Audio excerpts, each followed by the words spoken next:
Hello 5A and 5B. Today I want to talk to you about the Literatuurmondelingen and give you the breakdown on what the plan is, what those are going to look like, and just give you some tips on how to prepare. So first of all, they're going to happen beginning week 20. So that's after the holidays, so that's the week beginning the 11th of May. Now, what we did last year and the plan for this year was your teacher would make a schedule for when the students would take their modelling, and it would happen during class time. So I would try and do sort of, maybe like 3 students per lesson. And the rest of you would go to the library and read your books there. And I would see students individually, and I would put your names on some so you would know when your test was. That was the plan for this year. If schools are opened again as usual on the 6th of May, that's what we'll do again. So I'll just put your names on some and tell you this is when you need to be. This is your time, this is when you need to be at the classroom, this is when your Literatuurmondelingen is, and that would be the plan. With schools partially closed or closed, if that's what happens after the 6th of May, then we will be doing them online during class time, just as we would be doing them in school. If we're doing them online, I'm going to make a Google Doc again, and I'm going to, because in person, it's actually a little bit faster than if you're doing it online. If you do it online, the student sometimes has computer problems, sometimes there's all these issues, so I'm going to need to give each student more time. I'm going to give about 20 minutes to each student. So I'm going to make more times available outside of school time, so like Tuesday afternoons and maybe some other times during school time, and you can sort of, I guess, sign up for the time that feels good for you, when maybe you don't have a lesson or when you feel like you'd be happy to do it. So that's what I'm going to do. Once we know on the 21st of April whether or not schools are going to open again on the 6th, I will either put if we're told, oh, Bellas is just opening as usual, I'll put your name on some exactly the way I did last year. But if the schools are still going to be closed after the 6th or partially opened, and you guys and the schools want us to try and do as much as we can from home, then I will post a Google document and you can sign up for all these times that I will make available for you guys, and you can sort of have maybe a little bit more control over when you do it. I suspect that the schools will probably be partially reopened. That's what I think will happen. And so, but not fully reopened, so maybe you guys as older students won't be asked to come in. That could be one option. And if that happens, then we'll do all this stuff online. So we really just don't know what this is going to look like at the moment, but what we do know is these modelling happen during school time. It usually takes about 3 weeks to do every student, so you don't actually, unless you're sort of seeing me for your modelling, you don't see me during that time, and you're expected to be reading your novels. So you're getting heaps of time to be reading these novels. It's kind of crazy. Obviously, though, you wouldn't have gotten anywhere near as much time to read the novels if your Rise of the Novel exam hadn't been cancelled, because you would have had to be studying for that. But because that exam is cancelled, you've had a lot more time to read your novels. So in that way, you are lucky. Okay, so that's sort of the practical stuff and how we generally do it. Each student, I'll talk to you for sort of 15 or so minutes, maybe a little bit less, maybe a little bit more, about 2 of your novels. If you did the test and you passed, then it's just going to be the other 2 novels. If you didn't do the test or you didn't pass, then you will have to do all 3. Or maybe I'll just choose 2 out of the 3. Okay, it really depends on what time we have. But if you didn't do that test, you need to be prepared for the fact that I might talk to you about any and all of those 3. I will, of course, try and talk about both of your novels, but sometimes I get carried away and I only end up talking about one of them in these shorter Mondelingen. and you just don't know. In the sixth form, you'll have to read 4 novels, and I'll only talk about 2 of them, but you need to be prepared to talk about all 4. And so you just don't know what's going to happen. So that's what you need to. And I know you guys have done Dutch Mondelingen, so I guess you understand how it works from those because it's similar. Okay, so that's the practical stuff. Tips. So I posted this document on Moodle, and that is something I want you to use to sort of think about your question, like as you're reading. If I had to give you, I'm just going to go and look at this document that I've given you, make sure it's the one I'm thinking it is. General level reading questions, open. Okay, yeah, characters. Oh, I see what she's got here. Yeah, beginning and time covered. Okay, yeah, this is good. This is really good. Okay, so what I would do, I'm going to talk to you about this like you're an extremely good student and you really want to get a 10. This is what I would do, peak nerd stuff, and then you can sort of take or leave my advice. Now, if I were preparing for a Mondelingen, I would read my novel at least twice. That's what I would do. I would read it a first time and just sort of enjoy it. Just sort of like experience it. And maybe write down some sort of ideas as they pop into your head, like, oh, this is interesting, or this made me think about that, or, this made me reflect on this aspect of my life or of society or of humanity. But not really focusing on too many details, not really worrying about like really specific symbols or metaphors, just experiencing the book as a whole. Then I would read it a second time, and this time I would pay a lot more attention to the details as I go. I would underline important moments. I would get post-it notes and mark pages with really key moments in it throughout the book. I would use online reading guides to give me further insights into specific moments as I read. And so you can get the help of experts as you read.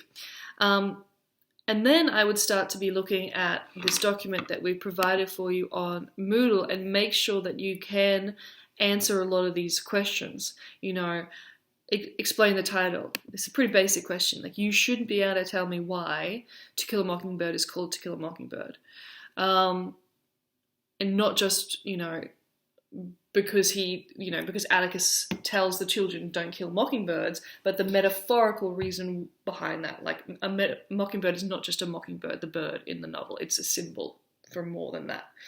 So you need to know these kinds of things.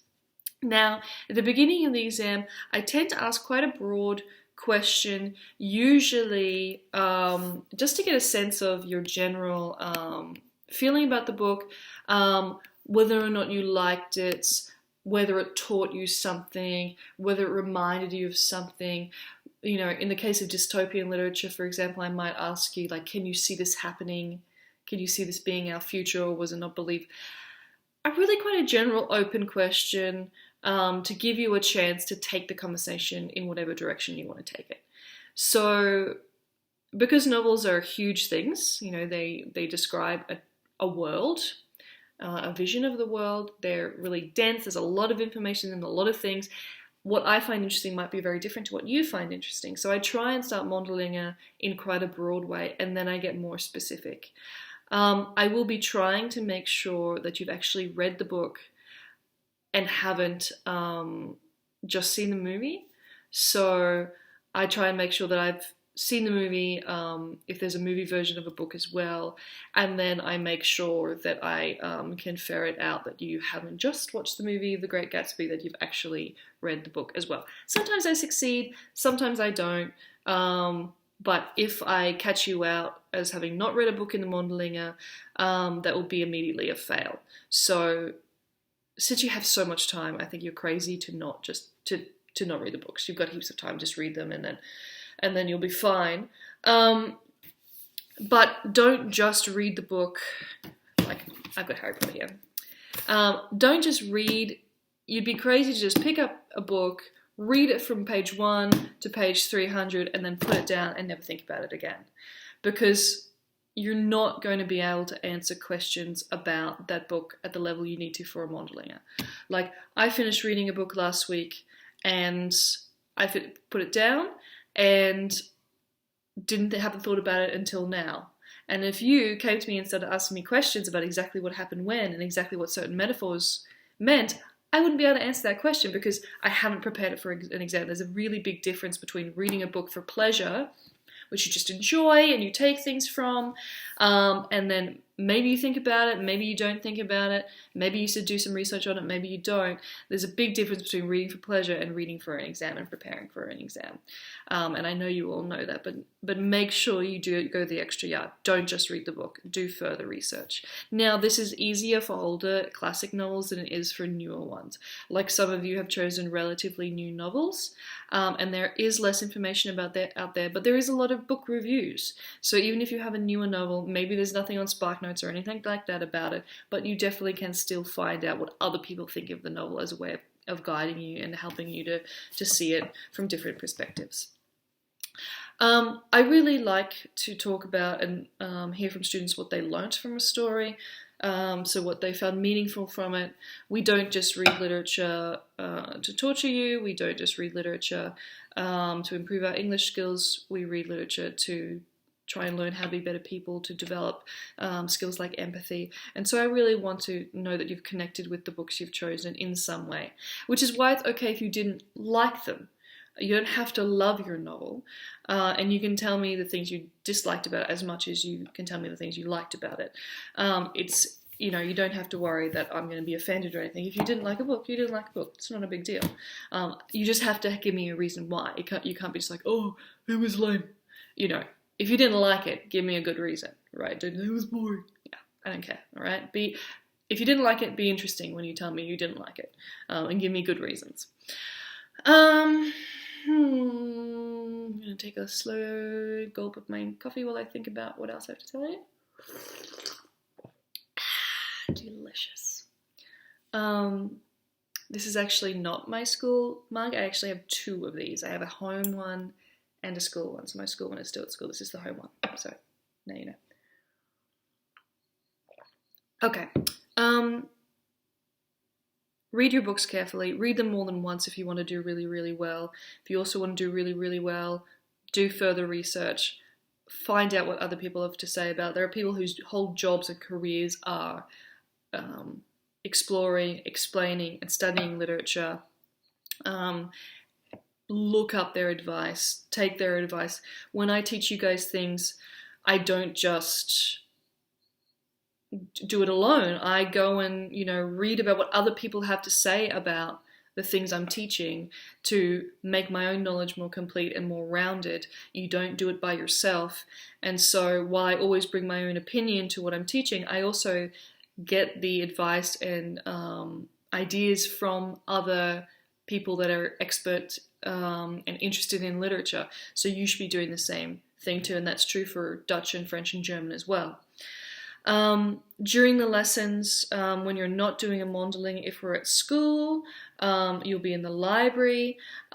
If you're at home, then you're just going to be told you can be reading your books or studying anything else. I mean, you guys are basically adults, so you can sort of control your own schedules.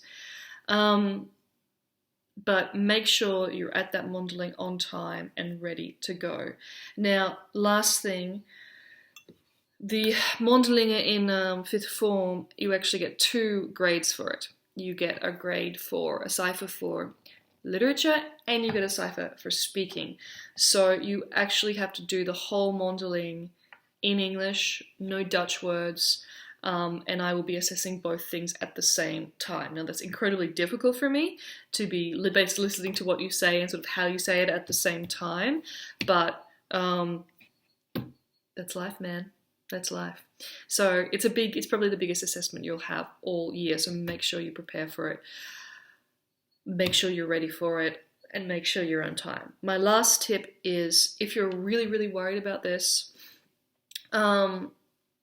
and you've got a friend who's reading the same novel, you've got a parent who's read the book before, you know somebody who's read the book, talk to them about it in English before the Mondeling.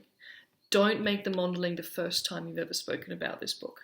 Okay, make sure that you've actually had a conversation, even if even if your parent hasn't read it or your friend hasn't read it. Take some time to actually tell them about the book in English and get used to speaking to them in English about it.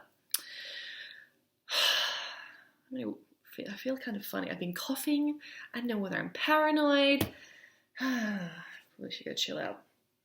My young friends, I'll see you guys soon. Email me if you have any problems. Message me if you have any problems. Make sure you fill in your freaking titles on Moodle if you haven't. I've moved the documents up to the very top where you can find them absolutely and easily if you haven't already put your novel titles on Moodle for me. Okay, I'm gonna go. Bye guys. Latters.